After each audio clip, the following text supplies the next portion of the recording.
প্রিয় দর্শক শ্রোতা, আমাদের আলহাজ শেখ শাহাবুদ্দিন ভাই আমাদের ধূমকেতু সংস্কৃত একাডেমির স্বপ্নদ্রষ্টা।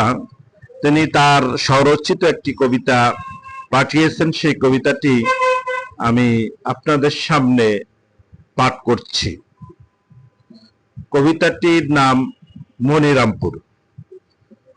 সোনার দেশের স্বপ্ন যদি বলি, কেমন করে সেটায় আমরা চলি। যেতে হবে বহুদূর, নামটি তার মনিরামপুর। গাড়ি চলেছে সারি সারি, চেনা নাহি যায়, দৃষ্টি সীমা ছাড়িয়ে গেছে ওই দূর সীমানায়। ভোর হতে অনেক বাকি, কিচির মিচির ডাকছে পাখি।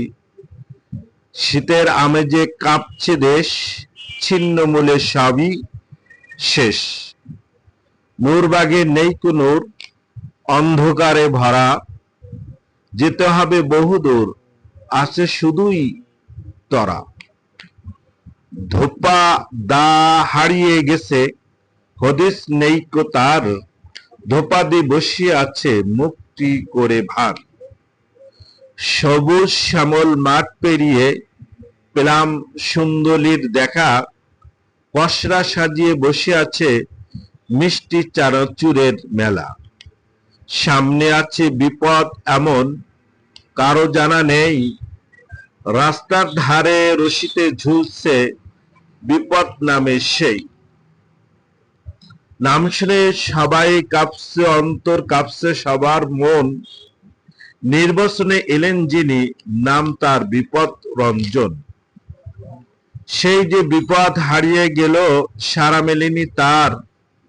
এলাকাতে শুনি এখন অশুভ গুণগান তার। হাজির হাট নামটি শুনে মনটি ভরে যায়, কিন্তু হাজি নেই কো সেটাই সব লোকে কয়।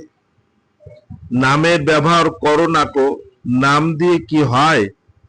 নামের মাঝে পাবে না কো সবার পরিচয়। পথের ধারে বিলের মাঝে দেখবে মাছের মেলা।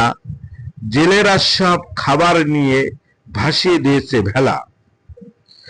সামনে আছে হোগলা ডাঙ্গা, কত সুন্দর নাম। শিক্ষা দীক্ষায় এগিয়ে আছে, বেড়েছে জীবন মান। এলাম তবে মনিরামপুর, সর্বগুণে ভরপুর। এখানেতে পায়েস পিঠা খেতে দারুণ লাগে মিঠা। ধন্যবাদ দর্শক শ্রোতা। শাহাবুদ্দিন ভাইয়ের কবিতা আমি পাঠ করলাম। আপনারা কমেন্ট মন্তব্য লিখবেন আশা করি। ধন্যবাদ সবাইকে জানিয়ে কবিতা এখানে শেষ করছি।